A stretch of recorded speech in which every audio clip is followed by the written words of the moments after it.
Perkenalkan, nama saya Andri Dimpulus. Saya dari Universitas Pembangunan Indonesia Manado, kelas B121 semester 2. Dalam kesempatan kali ini, saya akan mempresentasikan sebuah makalah dengan judul Kasus Pidana Penganiayaan. Pendahuluan. Latar belakang. Indonesia adalah negara yang berdasarkan hukum, tidak berdasarkan kekuasaan belaka. Hukum pidana termasuk pada ranah hukum publik. Hukum pidana adalah hukum yang mengatur hubungan antar subjek hukum dalam hal perbuatan-perbuatan yang diharuskan dan dilarang oleh peraturan perundang-undangan dan berakibat diterapkannya sanksi berupa pemidanaan dan denda bagi para pelanggarnya.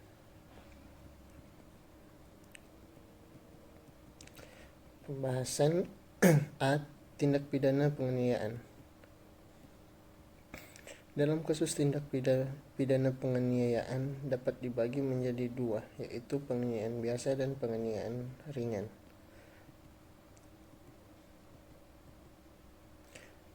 Dalam beberapa perkara pidana penganiayaan memang tidak mudah untuk menentukan apakah sebuah penganiayaan masuk dalam kategori penganiayaan biasa dengan penganiayaan ringan.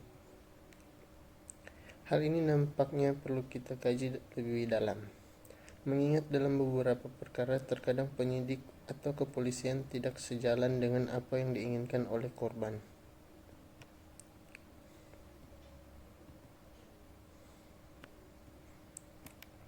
Proses hukum kasus pidana penganiayaan.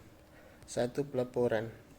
Proses pertama biasa diawali dengan laporan atau pengaduan ke polisian. Siapa yang bisa melapor? A. Korban. B. Saksi. C. Siapa saja yang mengetahui bahwa ada tindak kejahatan. 2. Penyidikan. Setelah menerima laporan, polisi melakukan penyidikan. Penyidikan adalah serangkaian tindakan penyidik untuk mencari serta mengumpulkan bukti untuk membuat jelas tindak pidana yang terjadi dan guna menemukan tersangkanya. Dalam penyidikan diperlukan kerjasama dari anggota masyarakat yang dimintai sebagai saksi. Yang ketiga, penuntutan. Penuntutan adalah tindakan penuntut umum untuk melimpahkan perkara ke pengadilan negeri yang berwenang. Yang keempat, persidangan. Mengadili adalah serangkaian tindakan hakim untuk menerima, memeriksa dan memutuskan perkara pidana berdasarkan asas bebas, jujur dan tidak memihak. 5. Eksekusi putusan pengadilan. Bila semua pihak setuju dengan putusan pengadilan, maka putusan akan memiliki kekuasaan hukum tetap dan disusul dengan pelaksanaan eksekusi. Eksekusi adalah pelaksanaan putusan pengadilan yang sudah memiliki kekuatan hukum tetap. Eksekusi akan dilakukan oleh jaksa penuntut umum. Tapi bila salah satu pihak keberatan dengan putusan tingkat pertama, maka bisa mengajukan banding. Upaya hukum setelah keluar putusan pengadilan negeri. Banding ke pengadilan tinggi atau di tingkat provinsi. Bila jaksa atau terdakwa atau kedua-duanya keberatan dengan putusan majelis hakim di pengadilan negeri, maka mereka bisa mengajukan banding atas putusan tersebut ke pengadilan tinggi. Kasasi. Bila jaksa atau terdakwa atau kedua-duanya tetap keberatan dengan putusan pengadilan tinggi, maka kita dimintai kasasi ke Mahkamah Agung atau tingkat nasional. Yang harus diperhatikan bila kita menjadi tersangka sebuah tindak pidana bila terjadi penangkapan. Pertama, periksa prosedur penangkapan. Tanyakan apa kesalahan yang dituduhkan. Tanyakan surat perintah penangkapan dan bacalah surat itu dengan teliti. B. Hubungan pengacara atau lembaga bantuan hukum. Sekaligus kita memang melakukan apa yang dituduhkan, kita tetap berhak atas bantuan atau pendamping hukum. C. Proses pemeriksaan. Kita boleh menolak memberi kesaksian selama proses pemeriksaan bila belum didampingi oleh pengacara hukum. Surat perintah penangkapan minimal isinya memuat identitas lengkap si tersangka. Kedua, pelanggaran pasal atau peraturan yang disangkakan. D. Lamanya masa penahanan untuk penyidikan dan persidangan. Penyidikan kepolisian 20 hari dapat ditambah 40 hari, penuntut umum atau jaksa 20 hari dapat ditambahkan 40 hari lagi. Persidangan tingkat pertama 30 hari dapat ditambah 60 hari lagi. Persidangan tingkat banding 30 hari dan dapat ditambahkan 60 hari.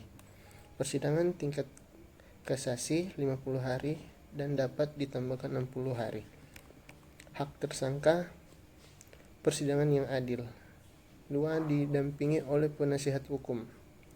Memperoleh bekas perkara dalam setiap tingkat pemeriksaan. Tidak mengalami kekerasan atau tekanan. Bagaimana bila Anda mengalami kekerasan fisik selama proses penyidikan?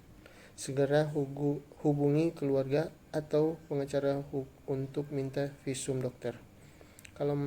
Kalau masa penahanan yang benar tidak dipatuhi, apa yang bisa dilakukan oleh korban atau keluarga dan teman korban? Yang bisa dilakukan adalah mengajukan gugatan pra peradilan. Gugatan diajukan ke pengadilan negeri tempat tersangka ditahan. Asas praduga tidak bersalah selama proses pidana berlangsung. Seseorang dianggap tidak bersalah sampai pengadilan dapat membuktikan sebaliknya. 1. Saksi. Orang dianggap mengetahui terjadi tindak pidana atau kasus perdata, dia diminta oleh polisi untuk menceritakan apa yang dia ketahui tentang kasus tersebut. Kedua, tersangka. Orang yang diduga melakukan tindak pidana namun sesuai asas praduga tak bersalah sebelum ada keputusan pengadilan, maka dia belum dianggap bersalah. Terdakwa. Tersangka disebut terdakwa pada saat dia mulai disidang di pengadilan. Terpidana. Setelah ada putusan pengadilan, maka terdakwa menjadi terpidana. Terpidana adalah orang yang telah dinyatakan bersalah dan menjalani hukuman. Apa yang perlu dilakukan jika kita adalah korban tindak kejahatan? A. Melaporkan bisa dilakukan oleh Anda sendiri atau orang yang Anda percayai. Laporan kepada kepolisian setempat. Untuk pidana korupsi, Anda bisa laporkan langsung ke kantor kejaksaan negeri setempat. B. Memantau perkembangan kasus yang sudah Anda laporkan. Bagaimana bila terjadi kemandengan dalam penanganan sebuah kasus? Datangi kantor aparat hukum untuk menanyakan perkembangan kasus dan catat keterangan yang diberikan. C. Melakukan tindakan tekanan penyelesaian kasus, bekerja sama dengan LSM, advokasi, pengacara, masyarakat atau rekan-rekan media massa untuk bersama-sama melakukan pemantauan dan penyebarluasan hasil pemantauan tersebut ke media massa atau cara penyebaran informasi yang lain. Penutup. Kesimpulan. Dari kasus pidana penganiayaan tersebut di atas, maka disimpulkan sebagai berikut. 1.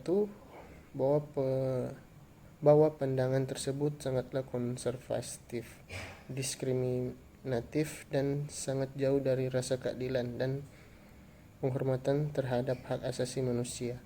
Mengingat konstruksi hukum yang dibangun oleh penyidik terlalu simplikatif dalam mengartikan sakit yang dapat menghalangi seseorang untuk bekerja. Kedua, dalam beberapa perkara pidana penganiayaan memang tidak mudah untuk menentukan apakah Sebuah penganiayaan masuk dalam kategori penganiayaan biasa dengan penganiayaan ringan.